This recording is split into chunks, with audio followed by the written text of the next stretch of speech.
las Chivas! ¡Que les vaya bien! ¡Que les haya pasado bien en México!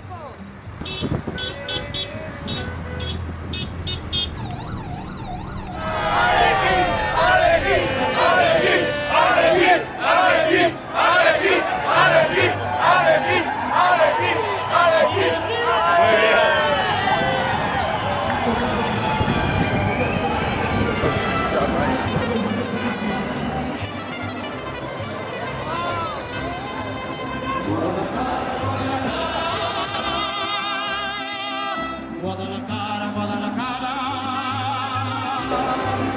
tienes el alma de provinciano, buena salida, no centrada. Vamos, mis origorris.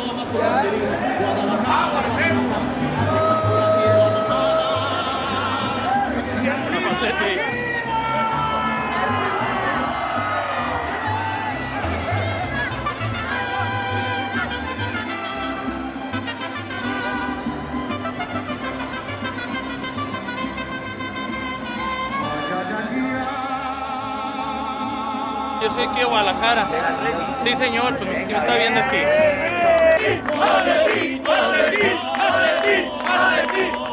La ciudad de Guadalajara fue fundada ya más de 300 años.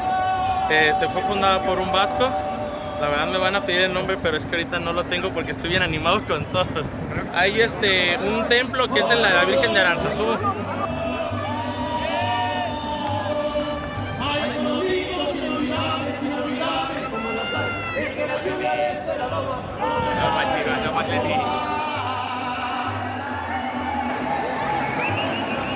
¡Vamos, Chivas!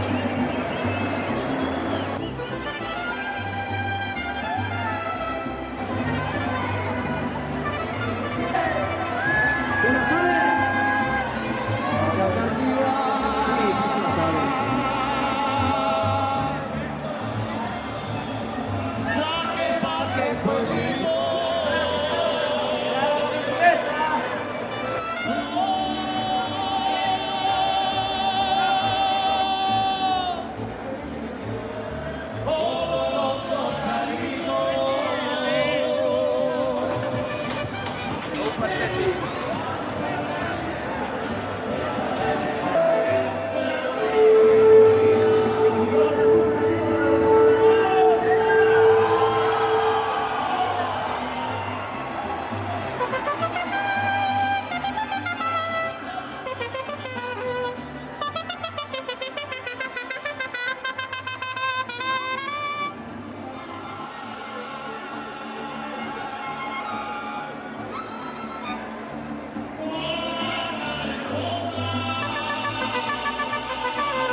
Conservas agua del pozo de tu mujer, lo más hermoso. Guadalajara, Guadalajara, tienes el alma más mexicana.